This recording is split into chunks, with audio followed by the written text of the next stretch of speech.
윤미향 당선인이 이제 입장물 발표에 이어서 기자들과 질의응답까지 지금 현재 진행 중인 상황입니다. 네.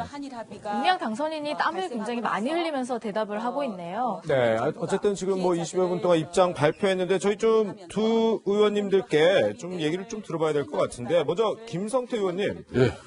기자회견 들으니까 어떻게 의혹 좀 해소가 되셨습니까? 특히 부동산 매입 관련해 우리 김성태 의원이 최초 제기하기도 하셨는데요. 오늘 저는 이 정치인들 많은 기자회견 지켜봤습니다만 저는 한 달 가까이 이렇게 대한민국이 떠들썩한 이런 상황에서 당사자가 해명을 위한 기자회견에 섰는데 예. 이렇게 당당하고 또 어떻게 보면 그 많은 언론들이 보도한 내용이 전부 허위 사실을 보도한 거예요. 결과가 된 거예요. 네. 저는 아예 실색할 수밖에 없는 거예요. 네네.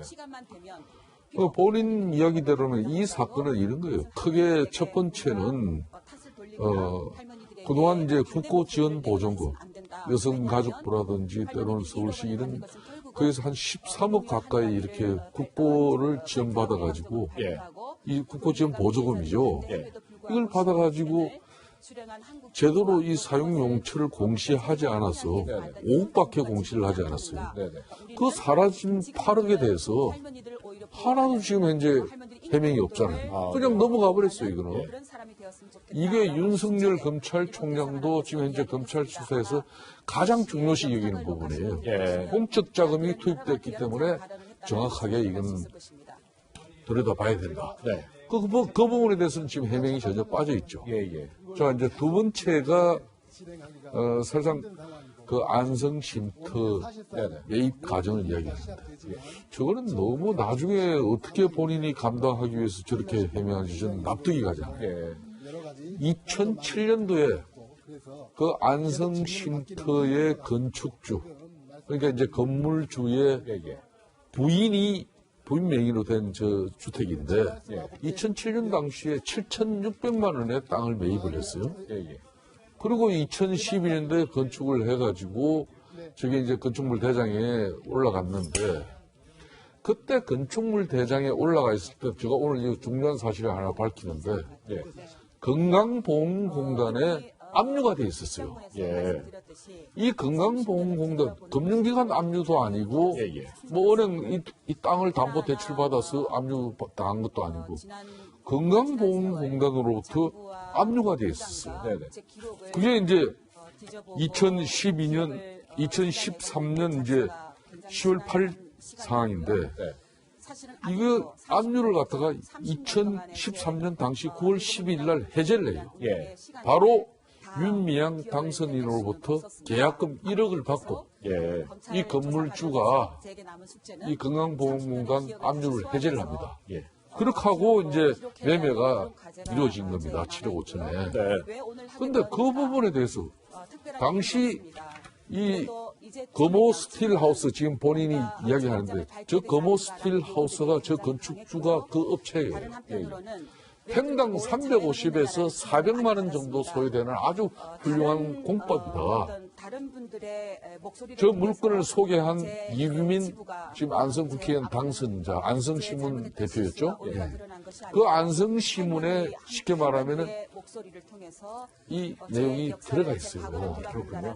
그런데 저걸 그때 비싸게 싼 거 아니고 싸게 샀다.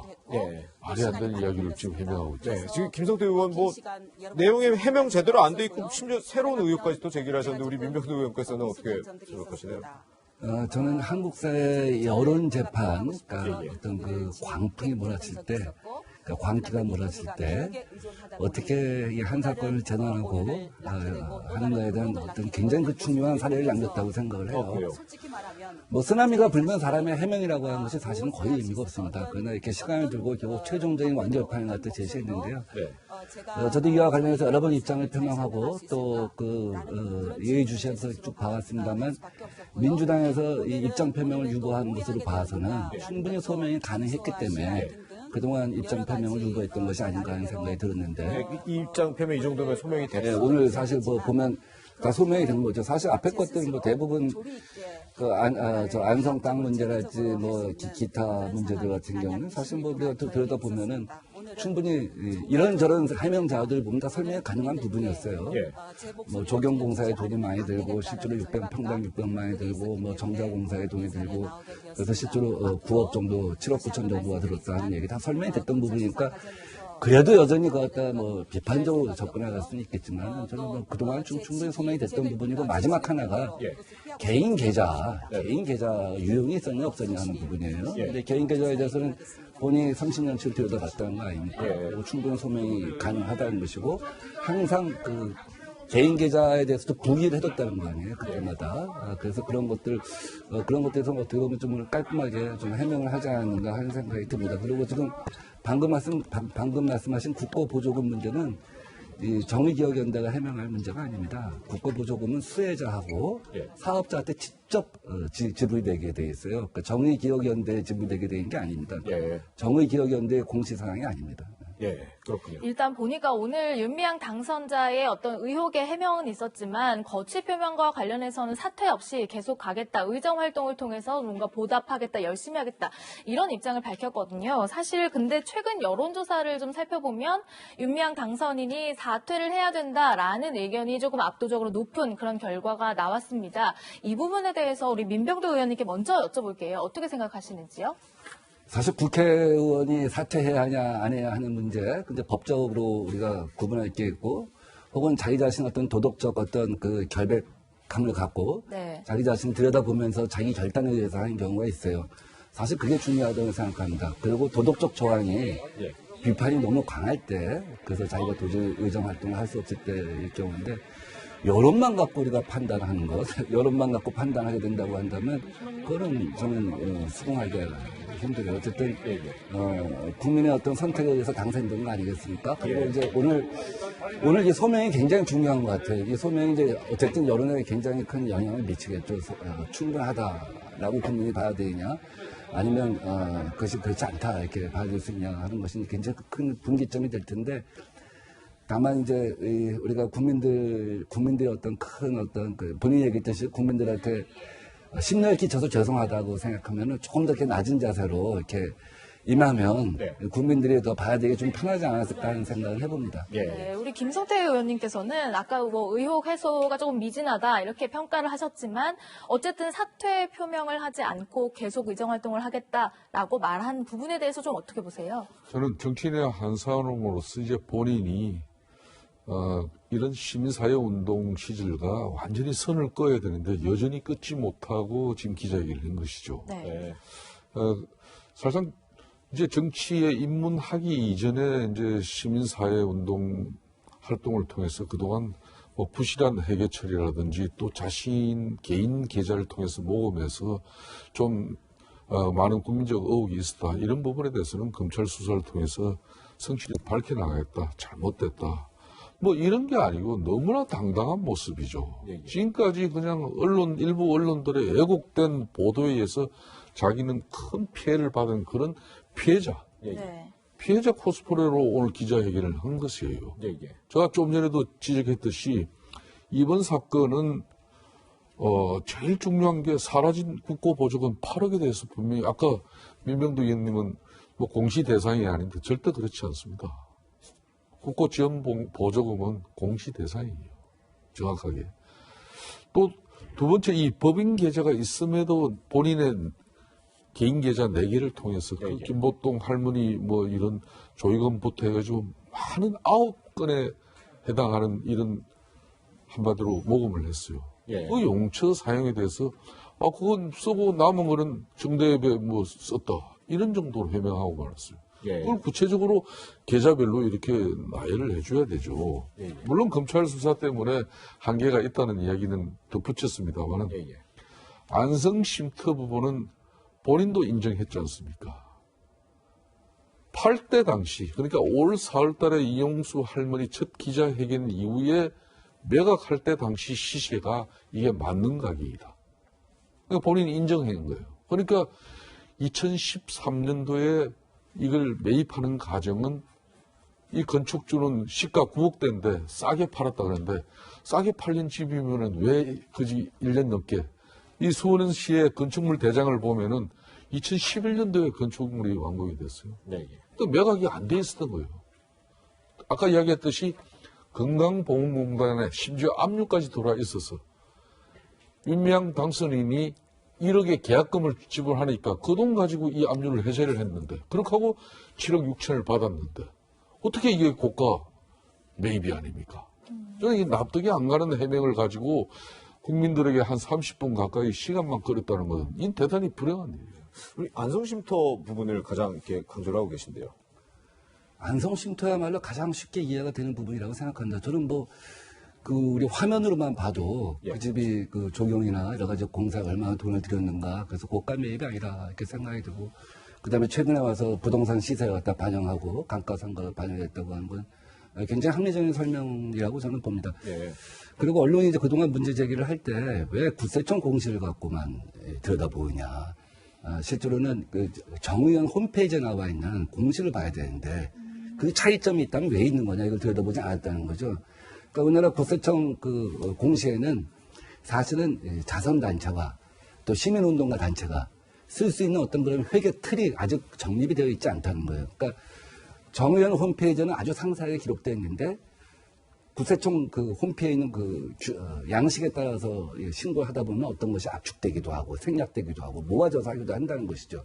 근데 지금까지 언론의 의혹적인 대개 구세청 공시만을 갖고 했다. 그러다 보니까 어느 정도 이상으로 부풀어진 점이 있다. 그런 것도 한번 우리가 좀 언론에 쭉 들여봤어야 하는 것이 아닌가 하는 생각이 들고요. 예, 예. 저도 국회에서 수없이 많은 사람 기자회견 봤습니다. 예.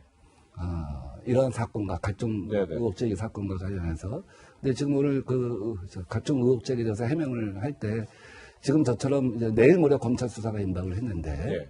그런 과정에서 저렇게 분명하게 입장을 표명할 때는 좀 소명에 충분한 자신감이 있다는 것이고 또 다음 두 번째 앞으로 어떠한 의혹이 제기된다고 할지라도 국민의 의혹이 마지막 한 점까지 해소될 때까지 자기 노력하겠다 하는 태도를 봐서는 저는 일정한 정도 신뢰할 수 있다고 봅니다. 네. 그, 예. 제가 이 주택 문제하고 예, 예. 안성쉼터 매입 문제는 끊임없이 제가 이 문제를 제기를 하고 있는데 예. 안성쉼터를 이 설계를 하신 분이 그 건축물 대장의 설계자로 이렇게 등록되어 있는 이 건축 사무소가 있어요. 네네. 그 사무소의 관계자가 당시 평당 건축비는 350에서 400만 원이라고 그랬어요. 예. 끊임없이 오늘도 윤미향 당선인은 당시의 건축비가 600만 원. 저 600만 원 건축비여야 지금 저렇게 주장하는 게 납득이 가는 거예요. 네네. 근데 그건 아니라는 걸 여러 형태로 지금 언론 보도를 통해서 또 사실로 통해서 이게 밝혀지고 있음에도 해명은 저렇게 해버리니까 과연 저 해명에 대한 신빙성, 신뢰를 국민들이 인정할 것인가. 네. 두 번째, 저는 잠깐 하나씩 예. 얘기할게요. 안성쉼터와 관련해서 여러 가지 의혹이 있었고 여러 가지 언론 보도가 있었어요. 근데 그 최종본 지금 말씀하신 그 건축업자의 최종본이 있습니다. 엊그저께 아마 최종본을 얘기했던 것 같은데 그때 자기가 좀 고가로 설계를 하고 지어서 60평에 평당 600만 원씩 했고 그다음에 그 호수랄지 조경이랄지 또 우리 뭐라고 하죠? 그 팔각정이랄지 이런 것들을 다 합쳐서 7억 5천에 자기가 총 공사비가 들었다.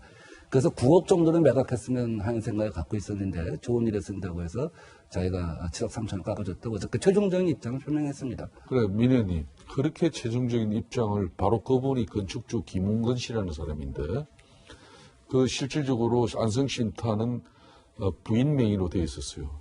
그분이 안성시문의 이 스틸하우스 주택의 장점으로 평당 건축비가 350, 400만 원 선이라고 그랬어요. 그래서 그 자료는 이미 언론 보도를 통해서도 여기 나와 있습니다만은 한국철강협회 스틸하우스 클럽 통계에 따른 평당 350, 400만 원 놓고 이렇게 보도까지 돼 있어요. 네. 그런데 본인이 가장 이 스틸하우스의 이 건축을 갖다 대대적으로 홍보하고 그 사업을 주도적으로 하는 부분이에요. 그런데 지금 와서 그걸 평당 600이라 그러면 그건 납득이 안 되는 것이고. 예. 자, 그렇다면은 안성시에다가 이 건축 공사비를 갖다가 얼마에 신고를 했는가 하면 7,600만 원을 했어요. 이거는 탈세를 하기 위해서 그 사람이 그렇게 한 거예요. 또 하나는 윤미향 당선인이 그러면은 5채 집을 거래할 때 전부 이제 자금에 대해서 이야기를 했는데 그 자금의 구체적인 출처에 대해서 오늘 해명이 돼야 되는 거예요. 네, 일단 어쨌든 그 부분이 전혀 지금 적시가 안 됐습니다. 예. 다 hen찰이기 때문에 공교롭게 다 hen찰이에요. 예. 어쨌든 윤미향 당선인은 앞으로 검찰 수사에 적극 협조하겠다는 취지로 입장을 밝힌 바 있고, 사실은 내일부터 이제 새로운 국회 임기가 시작되기 때문에 내일부터는 국회의원 당선자 신분입니다. 앞으로 검찰 수사를 받게 되면 이 윤미향 당선인이 어떤 방탄국회 안에 숨어서 뭔가 이제 조금은 뭐 불체포 특권이라든지 어떤 특권 안에 숨는 것 아니냐라는 지적도 있거든요. 저는 뭐 그런 걱정은 애초부터 해본 적이 없어요. 왜냐하면 그 30년간 여성인권 운동을 하고 네. 정의라고 하는 한 가지 목표를 향해서 달려왔는데 아마 그런 이 방탄에 숨을 생각은 전혀 없을 것이라고 생각합니다. 그리고 네. 방탄 국회는 그렇게 쉽게 만들어진 것이 아니에요. 내일부터 뭐 면책특권이 당장 보장되는 게 아닙니다. 면책특권은 국회의 발언에 관해서만 보장이 되는 것이죠. 예. 불체포 특권도 마찬가지죠. 회기 중인 경우에만 한정이 되는 것이죠. 그래서 제가 볼 때는 뭐 지금 참고인 조사를 갖다 마치고 아마 본인 소환을 하게 되면 지금 해왔던 것처럼 아마 성실히 서명할 것이라고 생각을 합니다. 예. 네, 김 의원님께서는 앞으로 검찰 수사 좀 순조롭게 잘 진행이 될 거라고 보세요? 이런 거죠. 지금은 이 이슈가 우리 사회를 덮고 있지만 세상은 복잡하고 많이 다변하고 있습니다. 예. 특히 내일 21대 국회가 개헌되면은 엄청난 이 300명의 새로운 국회의원들이 이슈를 생산해낼 겁니다. 새로운 이슈들이 이 윤미향 사태는 분명히 덮고 말 것이에요. 네. 그러면 지금은 검찰 수사도 피사실 공표가 철저하게 차단되고 있기 때문에 네. 엄격하게. 그럼 어디서 이 기사가 이렇게 생산되겠습니까? 이게 덮일 수밖에 없는 거예요. 그렇다면은 더군다나 21대 국회는 민주당의 절대 의석입니다. 이제 사실 민주당이 윤미향 의원을 뭐 끝까지 지키겠다, 옹호하겠다.